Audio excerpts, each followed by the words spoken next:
Bonjour tout le monde, bienvenue au podcast La Chaise Bleue. On est présentement en direct de Montreal Connect, un événement organisé par le Printemps numérique. Deuxième journée d'événement. J'ai l'opportunité d'avoir avec moi M. François de Improve Formation. Formation Oui, Improve. exact. Excuse-moi, j'ai inversé, là. J'ai fait les deux. Comment ça va, mister? Hey, c'est fantastique. J'adore ton jingle au début. Thank you, ça J'ai fait plaisir. goût de danser. Tu vas voir quand on le release, on en a fait un country là, qu'on Ah, lance pour vrai? par la suite, ouais, mais on l'a fait faire sur mesure. Ah, ça paraît, ça paraît. Par M. Belval. Je te salue, bonjour, Mr. PA.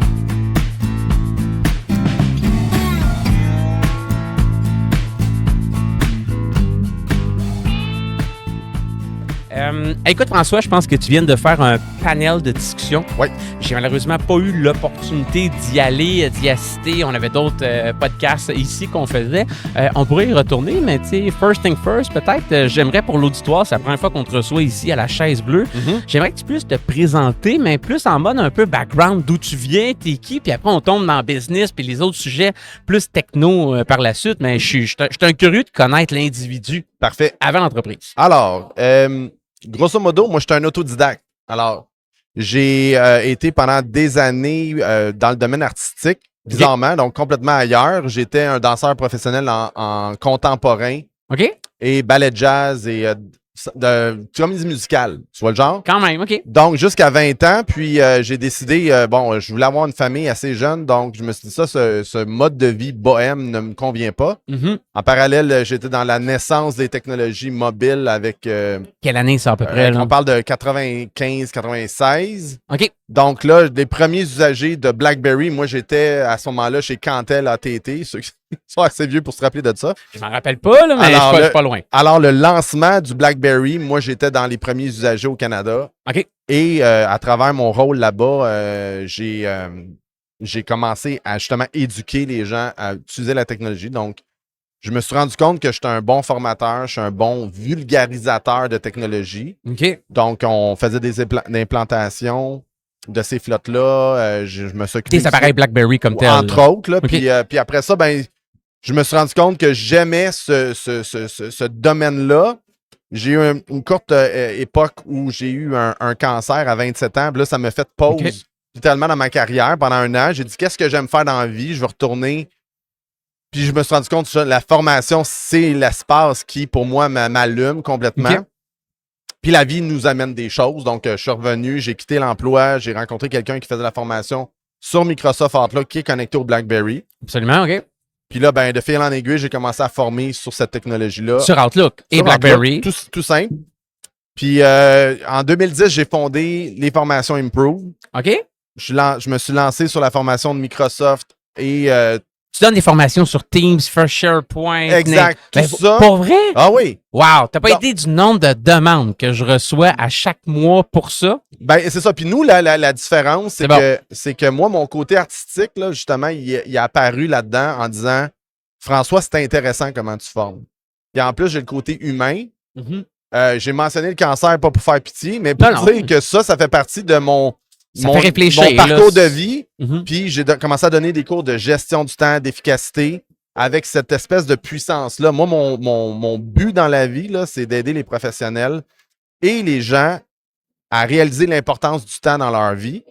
Puis d'être performant au travail, mais d'être bien équilibré pour avoir du plaisir dans la vie pour que, tu sais, tu peux bien beau réussir là, au niveau professionnel. Dans ton auditoire, tu vas avoir des gens qui performent en Absolument. affaires, mais que leurs enfants ne veulent plus leur parler. Là. Tu peux pas dissocier un de l'autre. La réussite, ça vient. J'ai de la misère à dissocier Ben, le y en a unique au qui- travail puis le unique au personnel. Il y en a qui le font, la Ils distinction, le mais font, un mais ils payent le alimente prix. l'autre. là. Mais c'est parce qu'ils payent le prix Ah, après. Après, tout tombe comme un château de cartes après. Donc, moi, je pense que d'aller chercher cet équilibre-là, OK. c'est quelque chose qui m'inspire énormément. Au début, c'était des Fait cours que t'es d'Outlook. formateur ou coach Ouais. de vie, toi, là? Non, on a un peu des deux. Non, mais je suis pas coach de vie. Ok. J'ai pas de personnes que je forme. Non, je disais ça à la blague. Oui, non, mais j'en connais plein, là, puis j'ai rien contre, en fait. C'est un beau métier.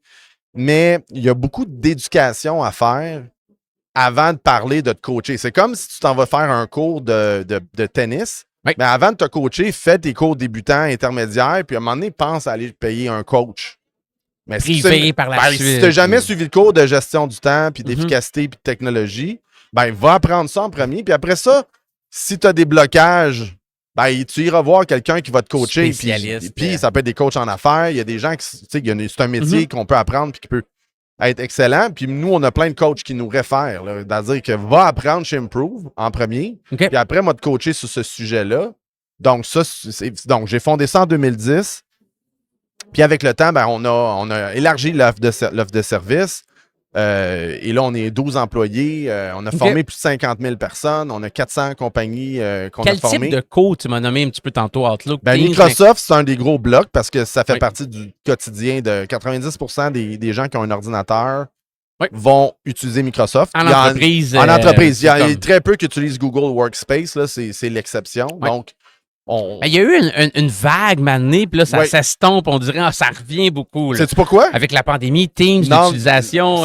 C'est pas la pandémie, c'est que Microsoft, là, en 2010, était extrêmement mauvais dans la gestion de travail à distance. Puis collaboratif. Et exact. Ouais. Il n'y avait pas d'option. Ouais. Teams est apparu en 2016. Fait personne ne l'utilisait pareil. Puis en 2016, personne ne l'utilisait parce que nous, on était en affaires, personne ne nous demandait des cours en Teams.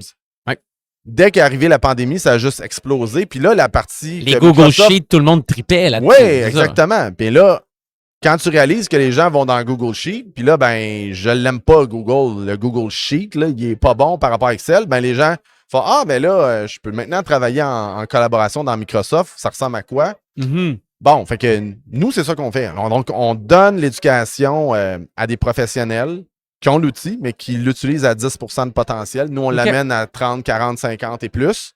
Dépendamment comment la personne veut s'investir là-dedans. Puis la façon qu'on le fait différemment, c'est qu'on fait tout en ligne, on fait tout à distance, mais les gens, ils ont encore besoin du côté humain. Puis ça, on le fait justement en faisant des groupes de 8 à 15. En classe ou soit chez les clients. Mais virtuel, par exemple. Okay. Oui, fait que là, on a développé notre habileté d'animer avec un groupe de 10 personnes, mettons. Okay.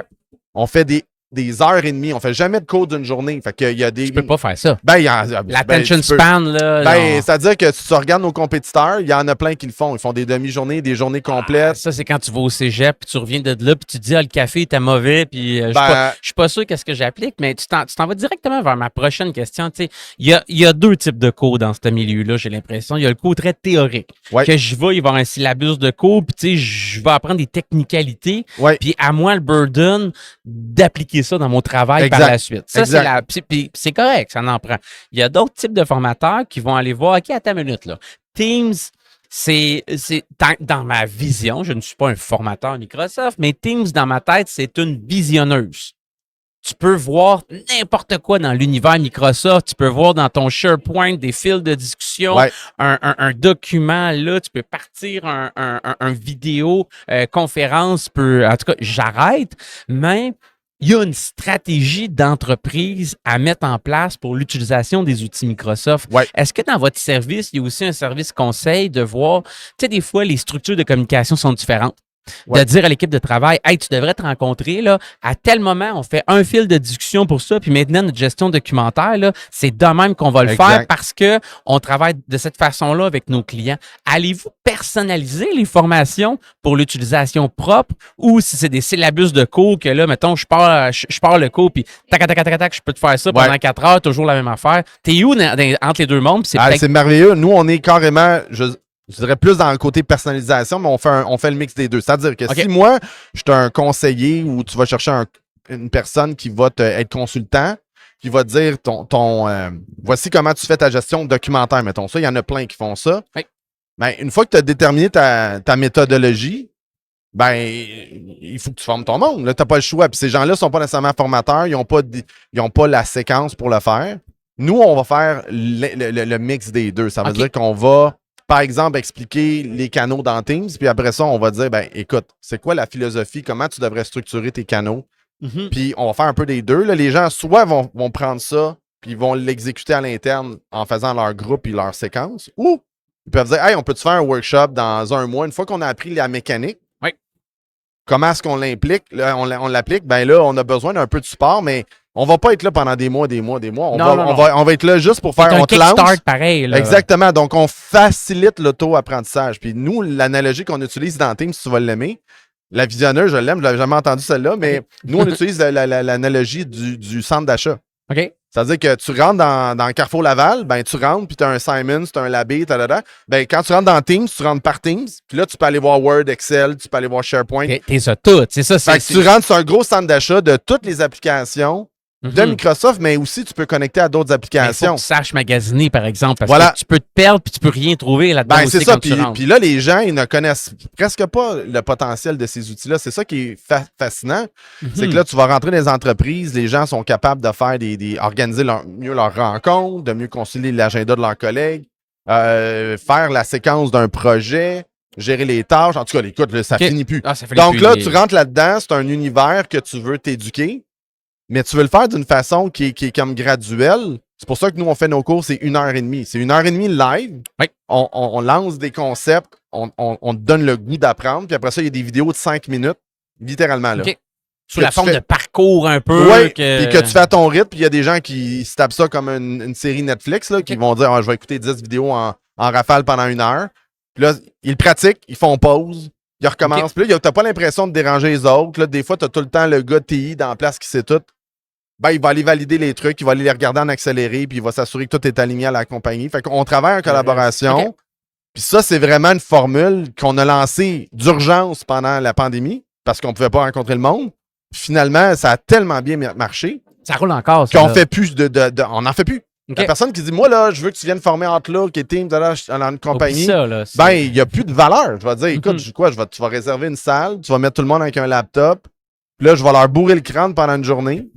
Puis là, les gens vont faire, hey, c'était écœurant, mais je suis pas capable d'appliquer la moitié même pas la moitié, le 10% de ce qu'il me dit, c'est tellement, c'est trop. C'est un nouveau monde, puis tu peux pas l'exploiter qu'une vieille carte.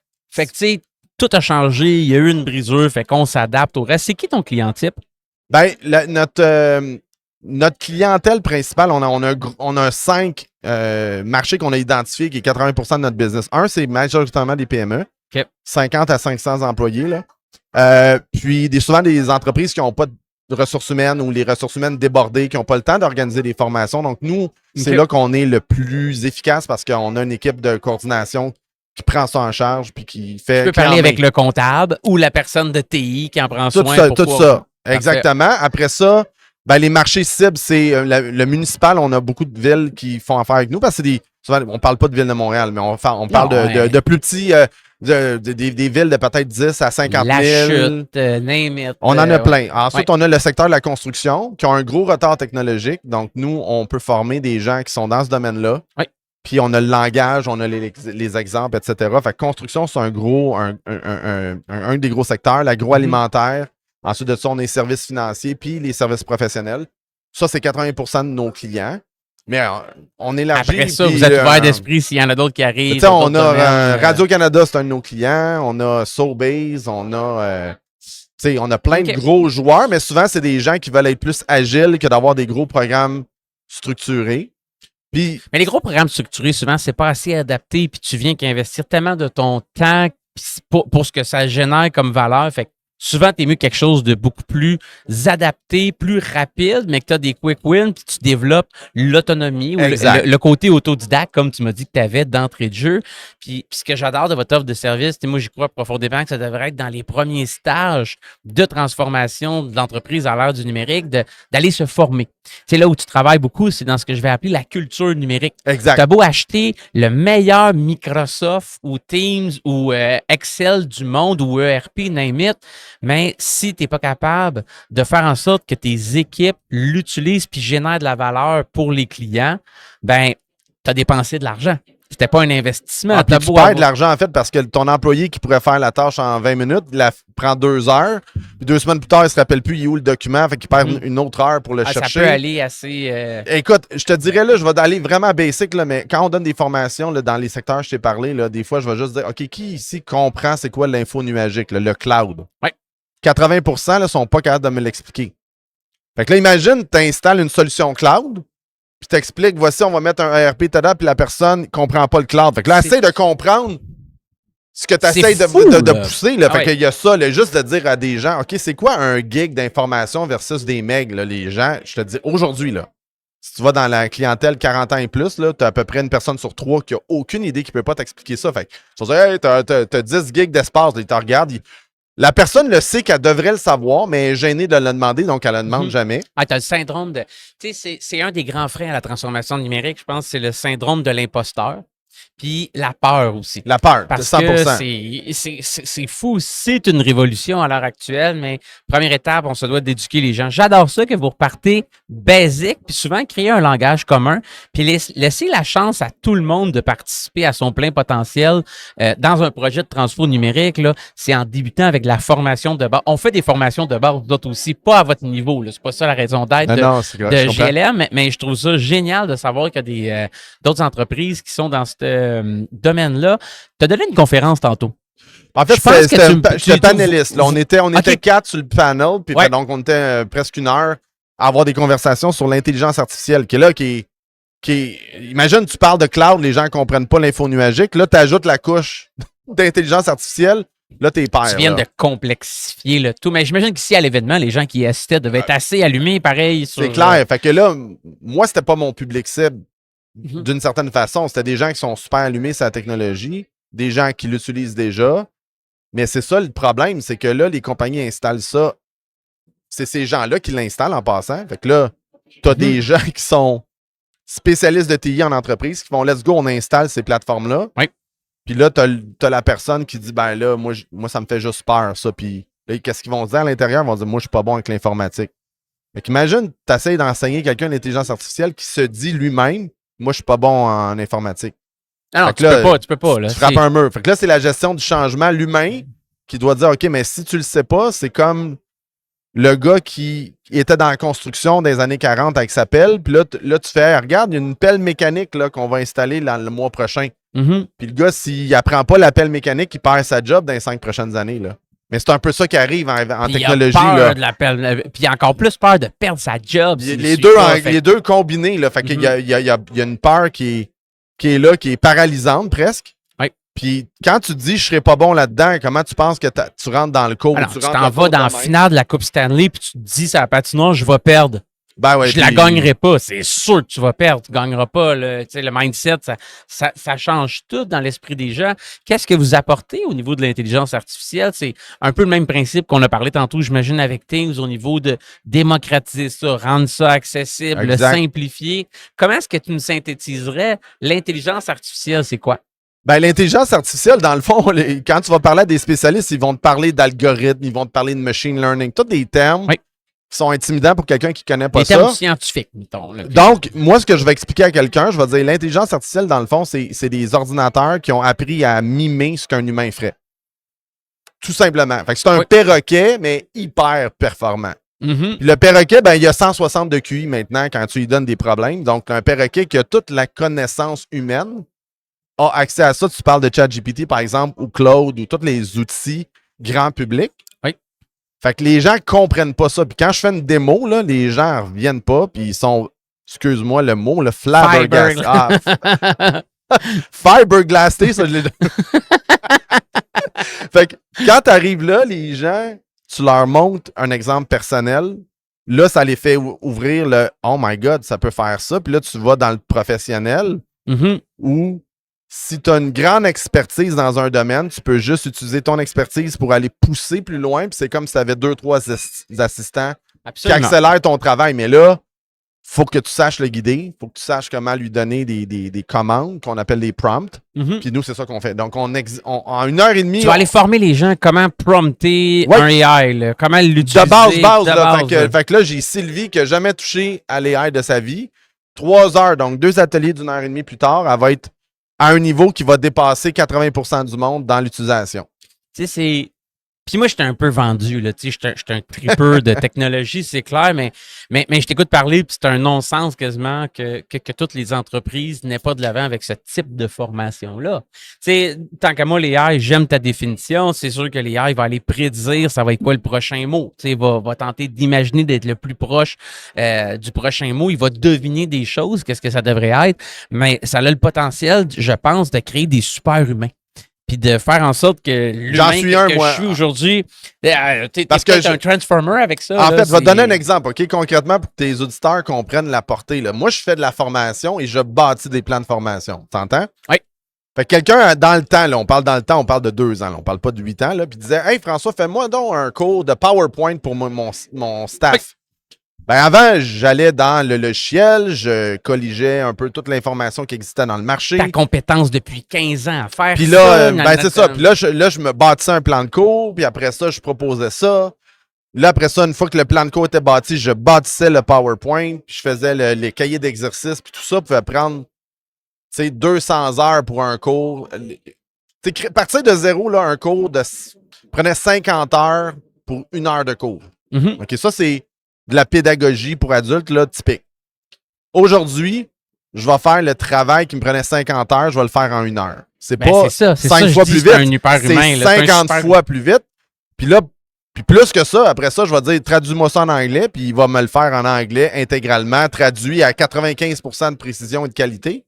Mm-hmm. Là, les gens, les puristes vont dire, oui, mais l'anglais par un vrai traducteur, c'est mieux. Ah non, c'est... Ben oui, mais non. Puis genre, parce que ça va me prendre 2 semaines, puis après ça, quand ça va rentrer, il va falloir que j'ai... Tu sais, puis... Ah non, ça va tellement loin, là, tu sais, j'adore pousser à l'extrême des exemples, oui. là, tu m'as embarqué d'un sujet débile, mais tu sais, tu peux quasiment faire ton GPT à toi dans ce temps-là, oui. y importer un programme de subvention et dire, by the way, mon taux horaire, c'est 250$ de l'heure, là, selon les requis de cette subvention-là, va me pondre la soumission du client exact. avec le plan de cours que tu... Ça n'arrête pas, là, tout ben, ça, c'est comme un après l'autre, puis c'est ouais. ce qu'on intègre maintenant, c'est des fonctions d'entreprise complète.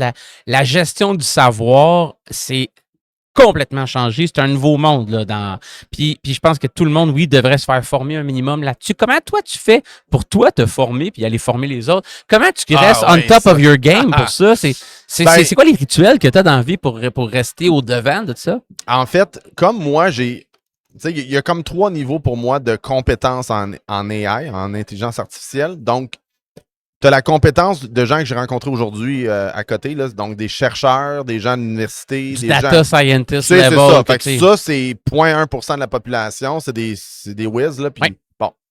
Fait que c'est eux qui bâtissent ces systèmes, qui comprennent qu'est-ce qui se passe dans la boîte. Puis même là, des fois, ils ne la comprennent même pas. Parce qu'une fois qu'il s'est lancé, la machine, à un moment donné, a produit des affaires que l'humain ne comprend plus. T'as ensuite la personne qui est un spécialiste de TI, qui a appris à programmer, qui est capable de connecter les serveurs, qui a une connaissance informatique poussée. Oui. On en a vu plein aujourd'hui aussi. Ah ouais. Fait que ça, ces gens-là se parlent entre eux, puis ils peuvent monter dans ton équipe, tu vas en avoir plein de ça. Puis après ça, tu as tout ce qu'ils appellent dans le langage AI, ça s'appelle des citizen makers. C'est des gens, des citoyens, monsieur, madame, tout le monde, qui disent, moi, je veux opérer un système qui a été bâti. Mm-hmm. Fait que moi, je suis ça, je suis juste hyper habile, puis je suis un autodidacte. Fait que je vais, dans ma façon de rechercher, comme ça fait 17 ans que je fais ce métier-là, puis avant ça même, moi-même, dans ma nature profonde, là, j'ai travaillé à l'époque chez Future Shop, là, j'avais 19 ans. J'ouvrais la boîte, je prenais le manuel, je faisais le tour, puis je formais mes collègues à utiliser puis à vendre le produit. Fait que c'était de même naturel. Fait que ça, imagine ça aujourd'hui, ça veut dire qu'aujourd'hui, je vais peut-être passer peut-être 5 à 10 heures par semaine à m'auto-éduquer sur ce qui se passe. Mm-hmm. Puis là, moi, je filtre ça dans qu'est-ce qui est utile pour un usager normal.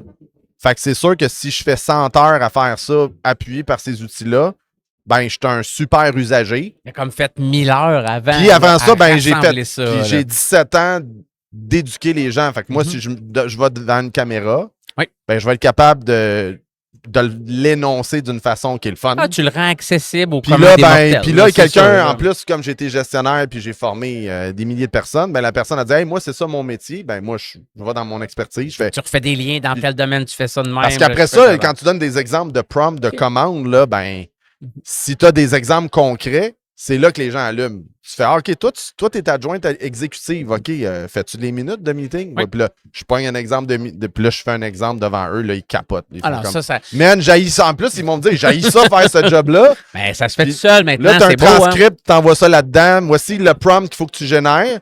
Puis après ça, le prompt, tu peux le pimper. Puis là, je monte. Bon, c'est toutes ces choses-là qu'on monte. Puis tu peux te faire un bouton pour que le prompt soit facilement accessible après tout le temps dans les workflows, c'est fou. Pour les gens d'entreprise qui nous écoutent à l'heure actuelle, toi, tu es un autodidacte, tu te dois de rester au-devant. Quelles sont tes sources d'informations? Est-ce que tu as un livre, une conférence, un auteur, quelqu'un que tu t'alimentes d'informations que tu nous recommanderais à aller voir, consulter? Ça, c'est une bonne question.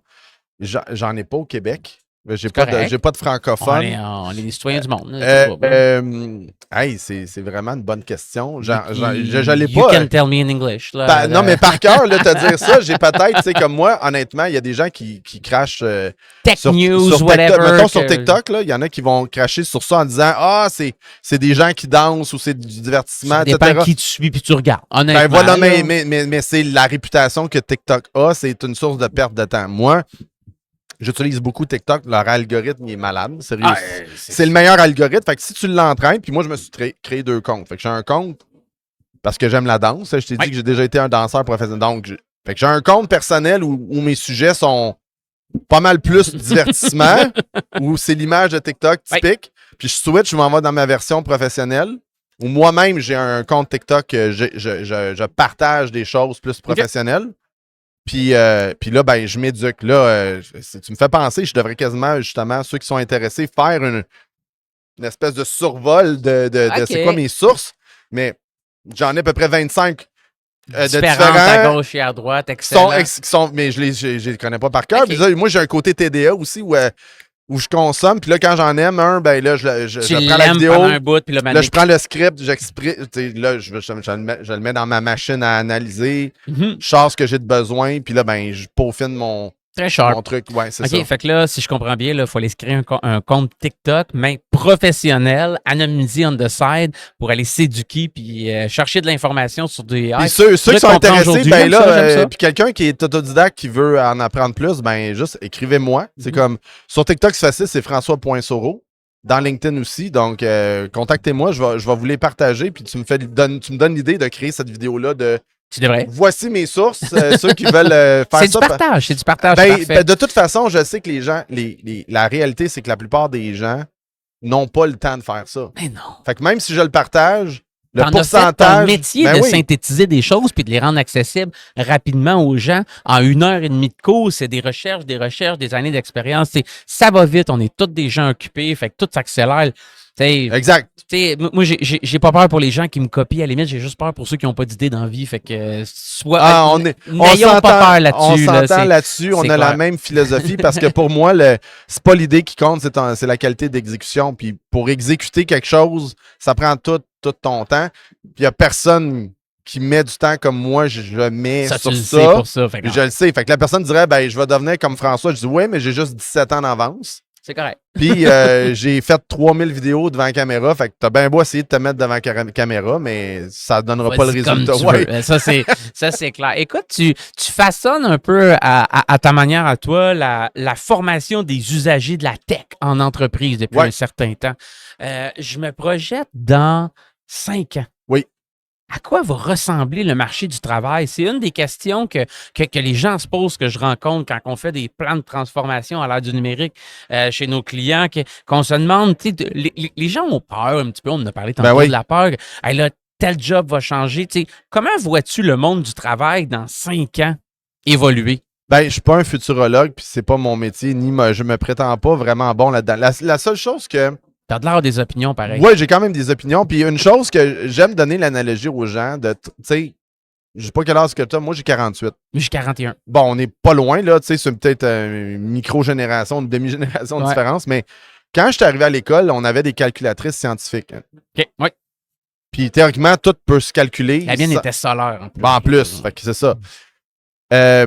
Fait que quand tu te mets à utiliser la calculatrice, il faut quand même que tu prennes le temps d'expliquer c'est quoi les concepts de mathématiques avant de l'apprendre. Clair, un cosinus, un sinus, les exponentielles. Donc, pour moi, l'intelligence artificielle, c'est comme une super calculatrice, genre, pas rapport, là, mais sur les concepts de différents domaines, mais ça prend quelqu'un qui pitonne dessus, que quand le résultat arrive, il faut que tu puisses l'expliquer, puis l'ajuster, puis le comprendre.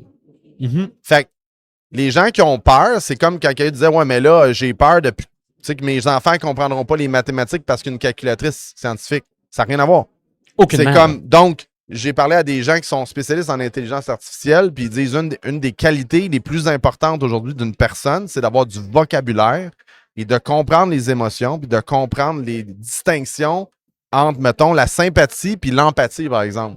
Mais quand tu vas parler à l'AI, tu vas lui dire « Parle avec un ton sympathique », puis empathique, si tu ne sais pas la différence, tu ne vas pas le guider comme il faut. Donc, ta qualité de vocabulaire c'est ça qui va rendre un humain performant avec l'intelligence artificielle. Mm-hmm. Donc, l'éducation est toujours importante. J'ai justement ce même spécialiste-là qui m'avait dit, quand tu es idiot avec l'IA, tu vas juste être idiot plus vite. C'est un accélérateur. Ça va pas te rendre intelligent, c'est impossible. Donc, pour moi, l'évolution, c'est que il faut pas avoir peur qu'on va perdre sa job à cause de l'AI, sauf si tu t'éduques pas pour avoir un minimum de confort avec. C'est comme quelqu'un aujourd'hui qui connaîtrait pas l'Internet ou qui connaît pas l'informatique. Ben, il y a des métiers qui, aujourd'hui, là, si tu connais pas la base de l'informatique, ils t'engageront pas. Ben, clair, dans 2 à 5 ans, la connaissance de l'intelligence artificielle va être un atout et va devenir un prérequis. Donc, je pense que à peu près tous les métiers, ça va devenir un naturel de rentrer juste avec ça. Fait que c'est ça l'évolution. On verra plus formation sur Word, ça va être formation sur prompter tel et tel type de AI peut-être. Et après ça, tu vas avoir une formation, là, c'est ça, sur Copilot, qui est l'outil de Microsoft. Exact. Qui appuie puis, tu sais, Microsoft, ils ont trouvé un bon nom, là, ça. C'est pas, c'est l'application s'appelle pas Pilote. C'est le plus beau nom, là. C'est ton copilote. C'est lui qui fait que tu deviens, moi je deviens un super humain avec ça. Exact. Je comprends même pas à quel point est-ce que je réussis à sortir de la job des fois un soir que je me dis, OK, je blitz, là, puis c'est là que ça se passe. Jamais que ça aurait été possible dans 1h30 que je donne de boost pour me rendre jusque-là. T'es un passionné. Ça paraît, honnêtement. Ouais. T'as de l'énergie, t'as de la drive. C'est le fun, jaser avec toi. Puis pour entretenir cette énergie-là, souvent, tu sais, on est assis sur le bord du feu présentement. Ouais. Puis j'aime dire, il fait chaud, que t'as besoin de fider des bûches dans ton feu intérieur. Ouais. Pour retourner le lendemain, puis driver, puis continuer. C'est quoi que tu fais dans ta vie au day-to-day pour fider ton feu intérieur à toi? Ah, ça, c'est une bonne question. Qu'est-ce qui me feed? Ben, j'ai parlé de danse. Donc, je danse les danses sociales comme la salsa, les danses latines. Puis là, j'apprends le West Coast Swing. OK. Ceux qui ne savent pas c'est quoi, allez taper ça sur YouTube, West Coast Swing. J'en ai aucune idée, honnêtement. C'est trippant. C'est comme la danse, le swing qui existe des années 30-40, qui est l'espèce de rock and roll. Ça, on l'a tout vu un petit peu. Bon, ben, c'est ce pas de danse-là qui est adapté à la musique moderne pop. OK. Fait que, mettons, si tu danses sur du Beyoncé ou sur du Black Eyed Peas ou toutes ces tunes-là, tu peux danser le West Coast Swing sur ça. C'est trippant. Ça, c'est pour moi, ça m'énergise. Ça me fait oublier complètement le monde moderne. Puis l'ordinateur. Il faut pas que je sois devant un ordinateur assis. Il faut que je fasse autre chose. J'aime les échecs. Ouais. Puis j'aime beaucoup cuisiner. Donc, j'apprends. C'est dans ces moments-là que ça refile du temps, des bûches dans le feu pour le. Puis ma famille, j'ai 4 enfants. Donc, quand même, félicitations. Ouais, merci. 4 enfants, dont 3 qui sont d'une famille, je dirais d'une première famille, qui ont 24 à 17 ans. 3 enfants. Puis j'en ai une de 6 ans, donc sur 2 phases. Et c'est ma joie d'aller passer du temps avec eux. Je me rappelle, quelqu'un avait déjà dit, réussir ta vie, c'est que tes enfants adultes aient le goût de passer du temps avec toi. C'est clair. Fait que pour moi, je vais danser avec ma fille de 24 ans, le West Coast Swing. Fait que je passe du temps avec. Très cher. Je passe du temps, je joue au tennis avec mon gars de 22. Tu sais, j'aime. Ça, c'est un autre. Passer du temps avec eux. Ouais, c'est ça, de qualité. Très, très, très sharp. À quel moment est-ce qu'un président, une présidente d'entreprise, quelqu'un qui a besoin de donner de formation devrait penser à toi? Écoute, la façon de voir ça, c'est quand tu vois que ton équipe est bloquée sur l'adoption de n'importe quelle technologie, il y a une portion qui est l'humain derrière l'ordinateur, puis tu veux l'aider à optimiser ça. Donc, nous, on a des formats variés qui s'imbriquent dans le quotidien des gens. Donc, à cause qu'on fait des formations d'1h30, tu n'as pas de salle à réserver, tu n'as pas de...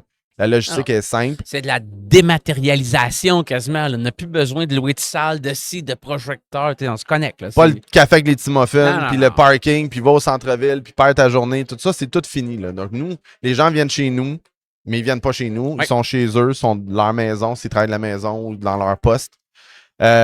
Et quand vous avez le sentiment que vous voulez que votre équipe gagne en efficacité, là, nous, les gens récupèrent au moins 1 heure d'efficacité par jour, par employé. Quand ils font. Ben oui. Wow, on vient d'avoir un engagement, là. Puis ça, c'est avant. D'efficacité par jour. Oui. T'as pas aidé du ROI là-dedans? Ben oui, puis ça, c'est avant les AI. Fait que les AI, ça accélère ça encore plus. OK. Est-ce que vous faites partie des fois de une des armes dans un plan de gestion du changement, dans une transformation numérique. Il y a plein d'aspects à la transfo numérique. Une des choses à faire, c'est un plan de gestion du changement. Êtes-vous là des fois pour amener les premières formations, pour démocratiser, rendre ça accessible? C'est clair, tu sais, nos deux principaux partenaires dans les compagnies, c'est les RH, premièrement, évidemment, parce que souvent, ils pilotent, ils essaient de trouver la bon fournisseur qui va pouvoir les aider. Mais après ça, c'est souvent les TI. Hein? Donc, les TI, ils font « Hey, on installe Microsoft 365 ». Des fois, ils sont prévoyants, donc ils checkent à l'avance. Est-ce qu'on va chercher une firme pour former ou... Malheureusement, il y en a plein. Il y en a plein, qu'est-ce qu'ils font? Ils font comme pourtant, Microsoft, c'est simple, c'est intuitif. Fait que là, ils lancent ça, puis un an plus tard, ils se rendent compte que les gens n'utilisent pas les pourcentages de participation, ou là, ils se ramassent avec 74 équipes, c'est tout croche. Puis là, les TI sont souvent un bon donneur d'ouvrage, entre guillemets. Puis j'ai des partenaires qui, eux, vendent Microsoft 365. Nous, on fait pas ça. Donc, nous, on n'est pas en compétition. On ne serait pas en compétition, mettons, avec vous autres non plus. Mettons, je dirais, on fait un changement numérique. On sait qu'il y a certaines choses qu'on doit implanter avant qu'on puisse déployer. On fait ça. Il y a des formations que tu peux donner dans ce temps-là. Oui. Qu'est-ce que je connais pas sur ton entreprise et que je devrais connaître? De quoi est-ce qu'on n'a pas discuté qu'on aurait dû par rapport à ton offre de valeur dans le marché, par rapport à l'entreprise? Ah là là! On en a parlé quand même pas mal, mais je te dirais, une des choses... C'est ma question d'inspecteur de police à la fin, en fait, c'est le côté profondément humain. Dans nos valeurs principales, la première que tous nos employés adhèrent, c'est la bienveillance. Okay. Donc, c'est prendre soin de notre monde à l'interne, prendre soin de nos clients. Puis quand nos gens, nos participants sont en classe, c'est pas comment on est bon dans ce qu'on fait, puis de démontrer comment on est hot, mais plutôt à être bienveillant avec les gens, puis de s'adapter pour qu'eux autres, il y ait une progression, peu importe de où ils partent, pour qu'ils sentent qu'ils vont avoir un niveau de confort avec la technologie qui augmente à chaque intervention qu'on est là. Fait que ça, pour nous autres, c'est pas si évident. Ça vient avec. Tu n'auras jamais un prof prétentieux qui dit « Hey, moi, je vais te montrer comment je suis bon dans Excel. » Okay. Donc, ça va être plutôt « OK, toi, tu es là dans Excel, je vais t'amener à un niveau que tu vas être même t'impressionner toi-même. Puis dans le prochain 6 mois, 1 an, tu vas avoir une progression qui va demeurer dans le temps. » OK. Voilà. J'adore ça. Fait que la bienveillance au cœur des valeurs de l'entreprise, exact, dans la prestation de services, l'embauche des gens et tout et tout. Écoute, François, c'est un plaisir de te recevoir ici à la Chaise Bleue. Vous contribuez, je pense, à la culture numérique dans les entreprises, à l'adoption, puis la création de valeur avec les outils. Fait que c'est drôlement intéressant ton modèle d'affaires. T'es vraiment fait d'être passé, mister.